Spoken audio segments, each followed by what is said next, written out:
Baiklah, selamat pagi. Di sini saya akan mempresentasikan materi tentang tax planning dan pengendalian atas PPh pasal 21 dengan dosen pengampu Dr. Wirmi Eka Putra, SE, MSI, JIKNR, CSRS. Disusun oleh Rio Andrea Sinaga dengan NIM C0D0200002. PPh pasal 21 merupakan pajak atas penghasilan berupa gaji, upah, honorarium, tunjangan, dan pembayaran lain dengan nama dan dalam bentuk apapun sehubungan dengan pekerjaan atau jabatan jasa dan kegiatan yang dilakukan oleh orang pribadi subjek pajak dalam negeri sebagaimana dimaksud dalam pasal 21 Undang-Undang Pajak Penghasilan. PPh pasal 21 diperlakukan kepada WPOP sebagai subjek pajak dalam negeri atau SPDN apabila penerima penghasilan adalah orang pribadi dengan status sebagai subjek pajak luar negeri atau SPLN.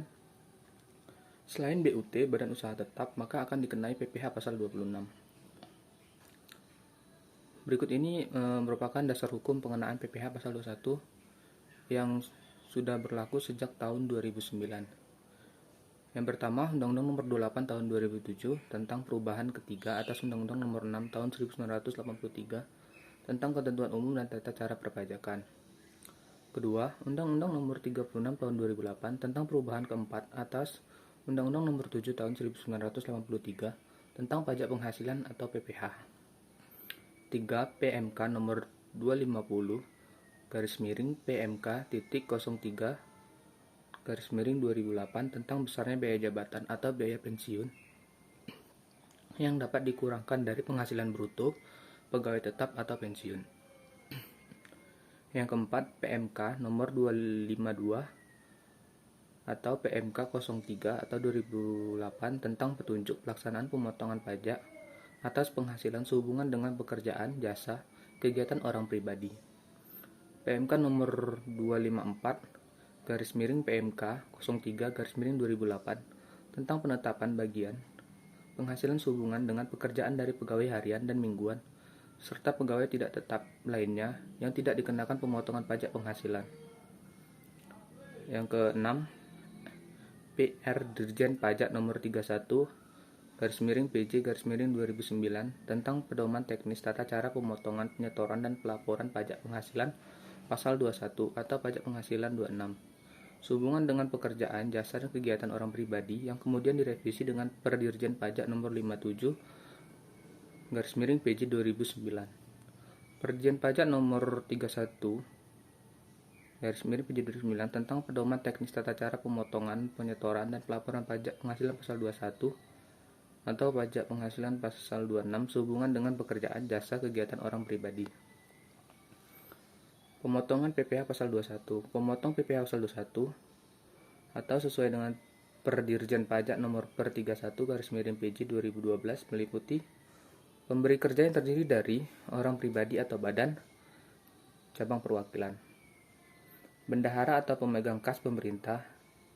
Yang ketiga, dana pensiun, badan penyelenggara jaminan sosial tenaga kerja, dan badan-badan lain yang membayar uang pensiun dan tunjangan hari tua atau jaminan hari tua. Yang keempat, orang pribadi yang melakukan kegiatan usaha atau pekerjaan bebas. Yang kelima, penyelenggara kegiatan. Subjek pemotongan PPh pasal 21. Subjek pajak yang dipotong PPh pasal 21 atau disebut subjek pajak pemotongan adalah orang pribadi yang menerima atau memperoleh penghasilan sehubungan dengan pekerjaan, jabatan, jasa, atau kegiatan. Penerima penghasilan yang dipotong PPh pasal 21 sesuai dengan Perdirjen Pajak Nomor PE/Per 31 per PJ per 2012 adalah orang pribadi yang merupakan yang pertama, pegawai, yang kedua, penerima uang potongan pensiun atau uang manfaat pensiun, tunjangan hari tua atau jaminan hari tua, termasuk ahli warisnya. Yang ketiga, bukan pegawai yang menerima atau memperoleh penghasilan sehubungan dengan pekerjaan jasa. Yang keempat, anggota Dewan Komisaris atau Dewan Pengawas yang tidak merangkap sebagai pegawai tetap pada perusahaan yang sama. Yang kelima, mantan pegawai. Yang keenam, peserta kegiatan yang menerima atau memperoleh penghasilan sehubungan dengan keikutsertaan dalam suatu kegiatan. Objek pajak PPh pasal 21. Penghasilan yang dipotong PPh pasal 21 atau 26 itu sebagai berikut. Penghasilan dipotong PPh pasal 21 sesuai dengan Perjanjian Pajak nomor 31/PJ 2012. Penghasilan yang dipotong PPh pasal 21 atau PPh pasal 26 termasuk pula penerima dalam bentuk natura atau kenikmatan lainnya dengan nama dalam bentuk apapun yang diberikan oleh. Yang pertama, wajib pajak yang dikenakan pajak penghasilan bersifat final.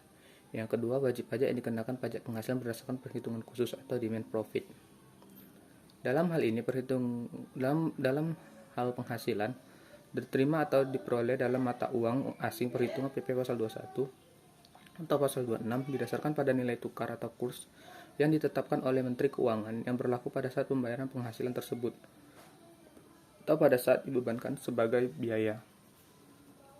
Perhitungan PP pasal 21 atau 26 atas penghasilan berupa penerimaan dalam bentuk antara atau di kenikmatan lainnya didasarkan pada harga pasar atau barang yang diberikan atau nilai wajar atas pemberian natura atau kenikmatan yang non-objek PPh pasal 21. Yang tidak termasuk dalam pengertian penghasilan yang dipotong PP pasal 21 sesuai Perjanjian nomor Per31/PJ/2012 adalah: yang pertama, pembayaran manfaat dan santunan asuransi perusahaan asuransi kesehatan, kecelakaan jiwa, dwiguna, dan asuransi beasiswa. Yang kedua, penerimaan dalam bentuk natura dan kenikmatan atau benefit in kind, kecuali natura yang kenikmatannya diberikan oleh wajib pajak atau diberikan oleh wajib pajak yang dikenakan PPh final atau dikenakan PPh berdasarkan norma perhitungan kurs atau demand profit. Yang ketiga, iuran pensiun yang dibayarkan kepada dana pensiun yang pendirinya telah disahkan oleh Menteri Keuangan dan iuran jaminan hari tua kepada badan penyelenggara jam sostek yang dibayar oleh pemberi pekerja. Yang keempat, zakat yang diterima oleh orang pribadi yang berhak dari badan atau lembaga amil zakat yang dibentuk atau disahkan oleh pemerintah atau sumbangan keagamaan yang sifatnya wajib bagi pemeluk agama yang diakui Indonesia yang diterima oleh orang pribadi dan yang berhak dari lembaga keagamaan yang dibentuk atau disahkan oleh negara. Tata cara perhitungan PP pasal 21, dasar pengenaan pajak atau DPP. Penghasilan kena pajak berlaku pada pegawai tepat itu penghasilan kena pajak, penghasilan bruto dikurang biaya jabatan dikurang dengan PTKP. Penerima pensiun balaka, penghasilan kena pajak sama dengan penghasilan bruto dikurang biaya pensiun dikurang PTKP. Pegawai tidak tepat, PKP sama dengan penghasilan bruto dikurang dengan PTKP. Yang keempat, bukan pegawai meliputi distributor LM atau direct selling, petugas dinar luar asuransi yang tidak berstatus pegawai, penjaga barang dagangan yang tidak berstatus pegawai, penerima penghasilan bukan pegawai. PKP sama dengan penghasilan bruto dikurang PTKP yang dihitung bulanan. Pengurangan yang diperbolehkan. Biaya jabatan. Pengurangan ini diperbolehkan tanpa memandang apakah yang bersangkutan memiliki jabatan atau tidak. Biaya pensiun hanya boleh dikurangkan dari penghasilan bruto seorang pensiun yang berupa uang pensiun yang dibayarkan secara berkala atau bulanan karena dianggap sebagai biaya untuk mendapatkan, menagih, memelihara uang pensiun. Iuran yang terkait dengan gaji yaitu iuran yang dibayar oleh pegawai kepada dana pensiun yang pendirinya telah disahkan oleh Menteri Keuangan atau Badan Penyelenggara Tunjangan Hari Tua atau zamannya hari tua yang dipersamaan dengan dana pensiun yang pendirinya telah disahkan oleh Menteri Keuangan. Penghasilan tidak kena pajak atau PTKP. Penghasilan tidak kena pajak atau PTKP dalam perhitungan pasal 21 merupakan batasan penghasilan tidak dikenai pajak bagi orang pribadi yang berstatus pegawai, baik pegawai tetap termasuk pensiun, pegawai tidak tetap pemegang dan calon pegawai, termasuk juga pegawai harian lepas, distributor multiliar, marketing atau direct selling maupun kegiatan sejenisnya dengan ketentuan yang berbeda-beda. Tarif pajak. Tarif pajak dalam pasal 17 Undang-Undang Nomor 36 Tahun 2008 yang berlaku mulai 1 Januari 2009. Itu lapisan pengenaan pajaknya penghasilan dari 0 sampai dengan 50 juta dikenakan tarif pajak 5%, tarif non NPWP itu 120% karena wajib pajak tidak memiliki NPWP dikali dengan 5% sama dengan 6%. Di atas 50 juta sampai dengan 250 juta, tarif pajaknya 15%. Tarif NPWP 120% dikali 15% sama dengan 18%. Di atas 250 juta sampai dengan 500 juta, tarif pajaknya 25%. 120 dikali 25% sama dengan 30%. Di atas 500 juta, tarif pajaknya dikenakan 30%. Tarif non NPWP 120 dikali 30% sama dengan 36%. Tarif penghasilan pajak 21 penghasilan berupa uang posongan sesuai dengan Menteri Keuangan nomor 16 PMK 03 2010 ditentukan sebagai berikut.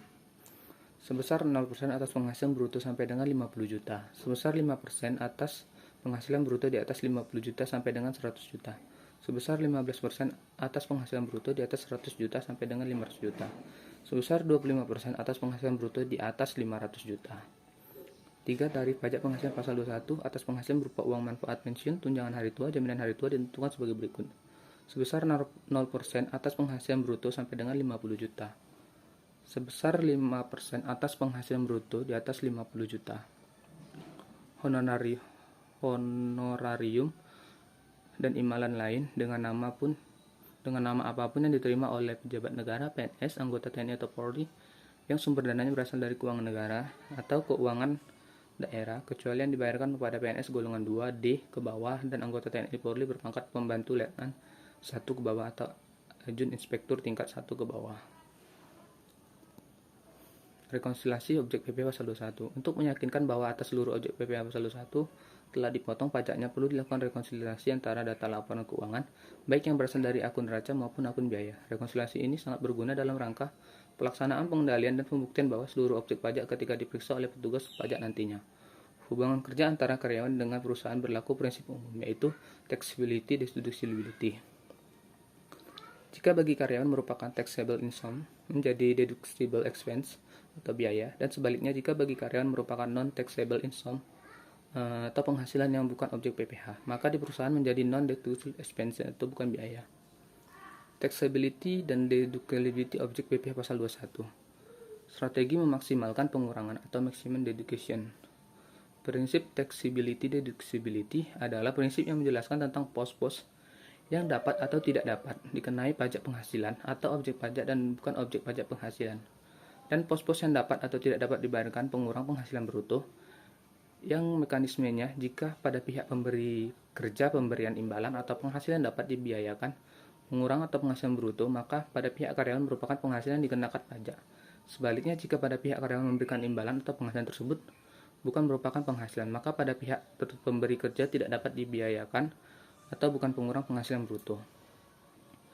Baiklah, sekian dari presentasi saya. Saya ucapkan terima kasih dan selamat pagi.